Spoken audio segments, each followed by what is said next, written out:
Howdy everybody, we're back at the garage today, and today we're painting the Dodge Stealth. Darius is getting this taped up right now. We will be painting the fender, the door, and the quarter panel. I'll walk you through the steps to masking this. We'll talk about sealer. We'll also talk about a color blender or a wet bed, how to use that, and then we'll go over the blending procedure on these panels and all the steps to get a beautiful looking clear coat finish. Today we do run into some paint issues, so I'm going to share with you some troubleshooting tips that I think are going to really help you out. All that in today's episode. Let's dig in and get started. Okay, so the first thing I had Darius do is blow this off really well. He went in these cracks, blew this all out, because what's going to happen if you don't get this super clean and you don't put forced air into those cracks, when you go to spray it, particles of dust or contaminants could come out of those areas, get into your paint. So it's very important that you clean it. I would like to actually wash this thing and do a little bit more cleaning on this, but we're on a time crunch, so we're going to mask the rest of it off. We are not removing the weather belts, but we did remove the mirror, the door handles, everything we could within reason. This is an older vehicle. You start removing stuff, things start to break, and then you can't replace it. We loosened up both bumpers. He's taping in there. We back taped this fender lip.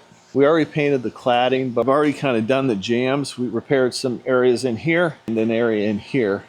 So what I'm doing right now while he's doing that is I am checking on the color match. Right here I have a spray out card, and I just get a pack. I'll show you the spray out cards I use in case you're interested. I get these off Amazon. I can leave these in the description if anybody's interested in these, but they have a black line on them. They're a color of primer, so I get a good idea of how many coats it takes to cover. We've got plenty of room to blend, so it's really not going to be an issue, but I just want to make sure that the color's in the ballpark before we spray the entire vehicle. So I just have to put clear coat on this.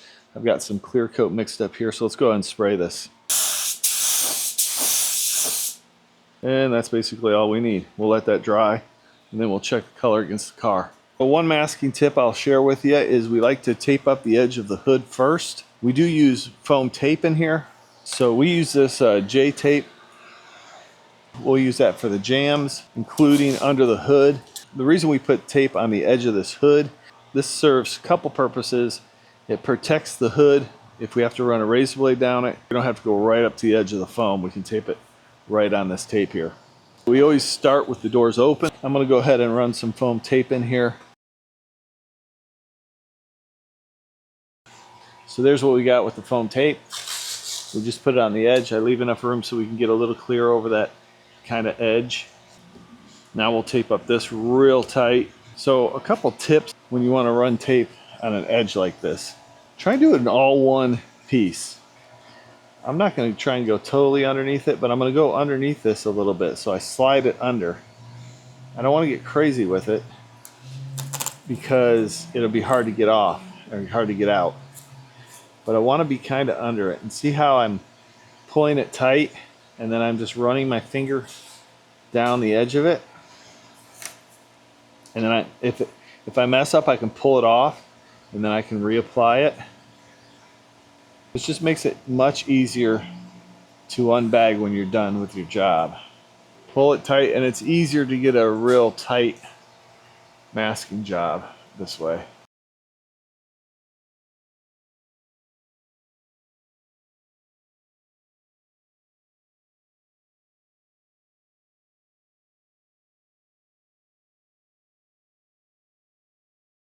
So we got this all masked off. Darius did a nice job masking it off. We're going to go ahead and use this tack cloth, and we're going to tack rag it down and remove any dust particles that might have landed on the surface. I'm going to tack rag off the plastic as well.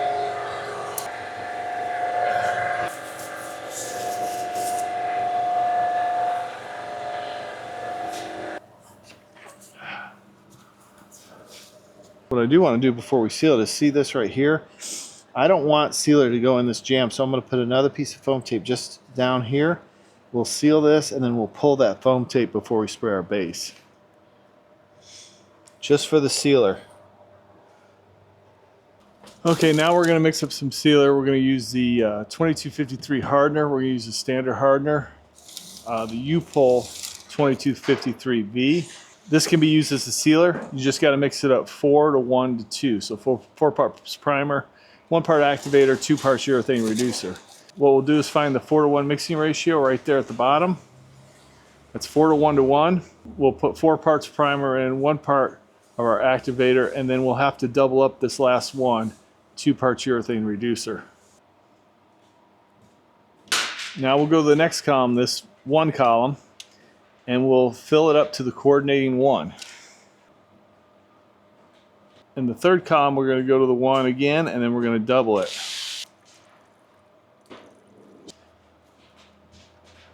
So for our sealer and our base coat, we'll use the Inokraft Drizzle D1. That's the low volume, low pressure paint gun. If you haven't watched the channel before, this is a low volume, low pressure paint gun that we use for our sealer and our base coat. The reason I like to use this gun is it produces less overspray. It saves me in materials. I actually use a lot less paint when I'm using this low volume, low pressure paint gun. And it sprays base really well. High metallic finishes. I really like the way this sprays it.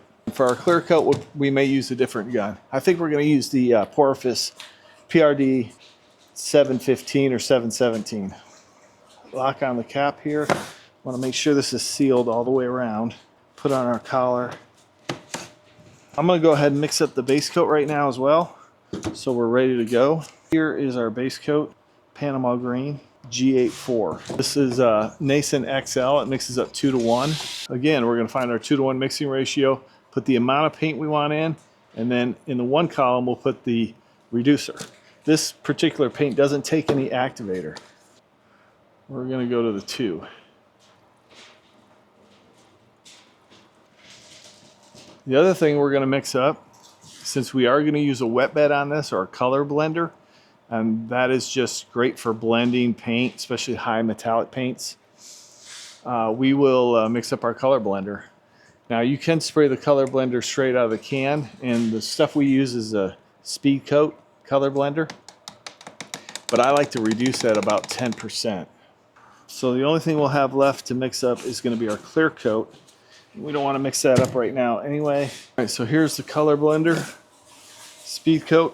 Purchase this on Amazon. I will leave it in the description, the link in the description. And basically what this does is it's going to create a wet bed for us to apply our base to. It helps with the transition in colors when we do our blend. It's also going to fill some very fine scratches, so when you spray your metallics, they don't lay in those fine scratches funny. Sometimes they will, and it'll create a weird look in the metallic. So this is going to help fix that. It just basically helps the metallics to lay down flat and create a nice uniform appearance. So all this is clear base coat. So it's base coat binder. It's paint with no color in it. That's all it is. People always get confused on this wet bed or color blender because people call it different things. Some people call it clear base coat. Those are all the same things. Don't get confused. So we're going to go sealer, blender, paint. We're going to set the air pressure right at about 20 psi, right around there. We're going to set the fluid volume. We're going to turn it in all the way, and we're going to go 2.5 turns out on it. Fan pattern is wide open. I'm going to narrow it back just a little bit, 1/4 turn. And we're going to seal this section here all the way down into here. So I'm going to spray this on the edge of the sealer. This will soften that edge.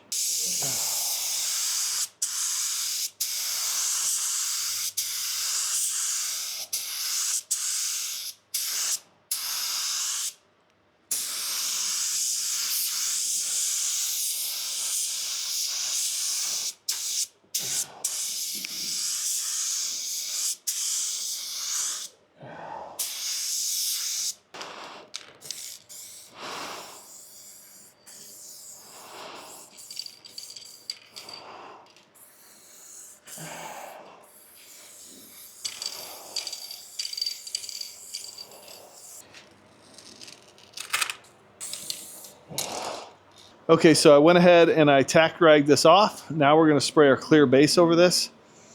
I wanted to remove any residue outside the sealer So back in our blend areas, we want to remove that residue. That's why I use the tack cloth. But now we're going to spray our clear base. I don't have to reset my gun.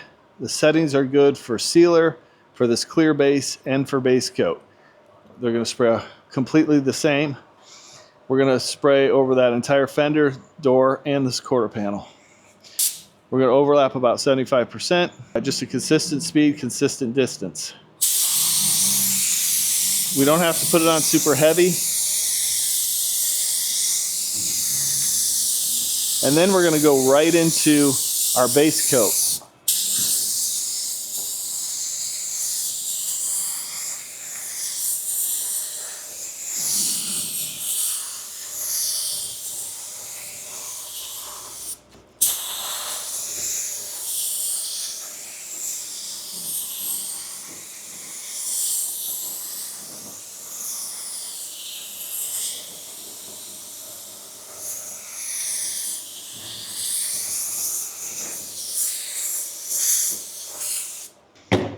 We're going to spray one coat over the primer. This is where this clear base helps. We can blend into it. So I'm just going to blend it like this.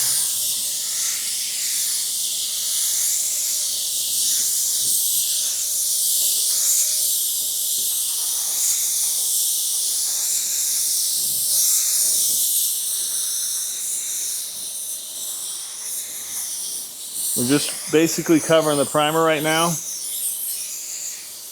I'm going to blend it out just a little bit, kind of do a reverse blend, where I do the blend first and then I cover the primer. Not completely. We're not trying to get this primer covered all at once either.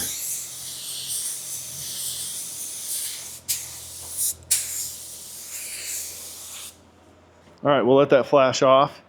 Okay, so we let this sit up for about 15 minutes. We're going to put another coat on. After about 10 minutes, we're putting our second coat on, and this is where we run into a couple issues. We had a big chunk of something spit out of the gun. You can see it right there, so we're going to have to take care of that. So I'm going to continue to finish putting this coat on, and then we'll let it set up for about 15 minutes, and we'll address that piece of trash. Now, as far as the technique, when you're spraying, you want to overlap your passes about 75–80%. You want to have a consistent speed and a consistent distance from the panel. All right, we're going to let that flash off.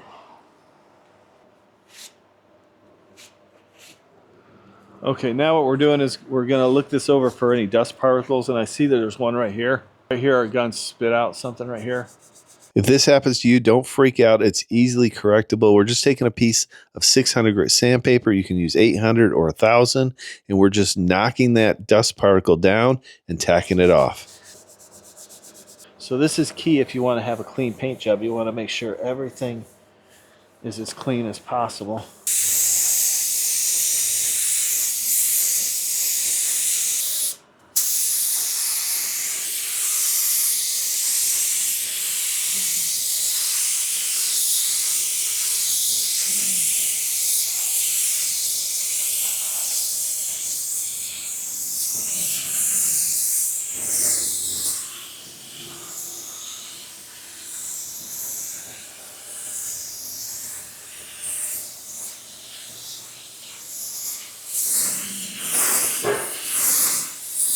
Now I'm just going to do a drop coat, and basically I'm just moving a little bit further away from the panel and I'm blending it out. I'm putting a light coat over the blend area and out into that door just to get a nice even consistency on our metallics and our blend.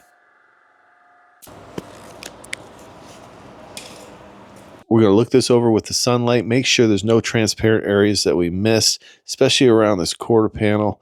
We did find a little spot underneath that lip of that quarter panel that we need to put a little color on, but overall it looks good and ready for some clear coat. We need now.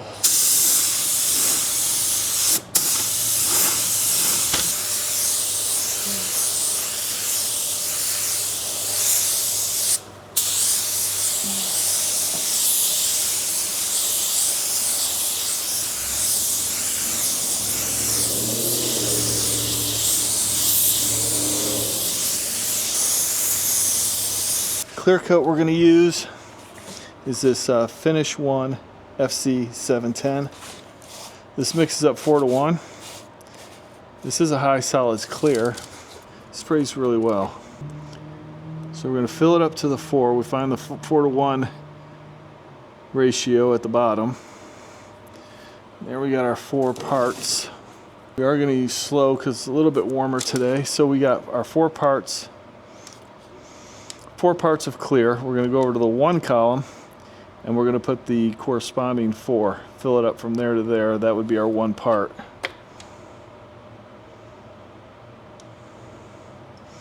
Easy as that. Now we'll mix it up.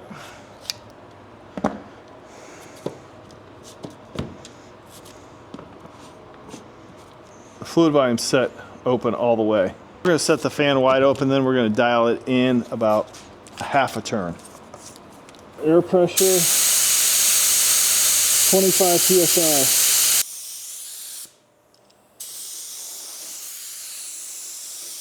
Oh shit. And now we're running into another problem where our gun spits out some trash into our clear coat. This is a little bit more difficult to take care of, but I'm just taking some 1.5-inch tape here and I'm laying it over that area. Hopefully we can pull some of that off the panel. And then what we're going to have to do is let this clear coat flash off for about 10-15 minutes. And we're going to have to spray a little bit more base over that to cover those imperfections if they don't come out with the tape. If they're trash, sometimes the tape will pull it right off, but this was a little bit of color. I'm not sure what it was, maybe a little primer or sealer. So we're gonna break this gun down and clean it real well. So here I'm checking the needle, I'm checking the tip, I'm checking the passages to see if there's any trash in there.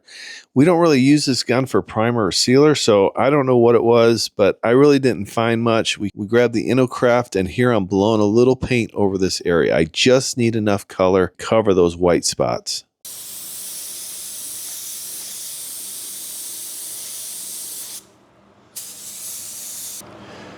All right, we're gonna let that flash off for a few minutes. Now we're back in action, ready to lay down some clear coat on this Stealth. Basically what I'm going to do is put a good coat of clear over this quarter panel. We're not trying to put it on super heavy. We'll get a good foundation for our second coat of clear. Want a medium to wet coat for your first coat. Introduce that clear coat to the surface, and then when you lay your second coat down, you can lay it down a little bit heavier, get it to flow out a little bit better, and get that flat, glassy finish. Now, as far as your spraying techniques, you want to have your gun set up correctly. I like to spray this gun at around 25, 28 PSI, somewhere around there. On this gun, I open the fluid volume about 3 turns out from closed, but that's almost wide open on this particular gun. And then my fan pattern, I open it up wide open and then I dial it back half a turn because this has an extremely wide fan pattern. And when I turn it back and dial it back a little bit, it cleans up those edges. But as you can see, it looks fairly good. We've got a couple little dry areas in this door, but that's okay. I'm not concerned about it. I hit it a little bit harder on the fender and it slicked out a little bit better, and we don't have any dry areas there.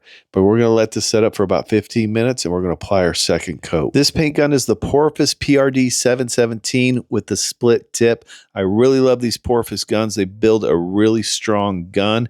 It's very reasonably priced, right around $250. This has a 1.3 tip. In case you guys are curious, I will leave a link in the description.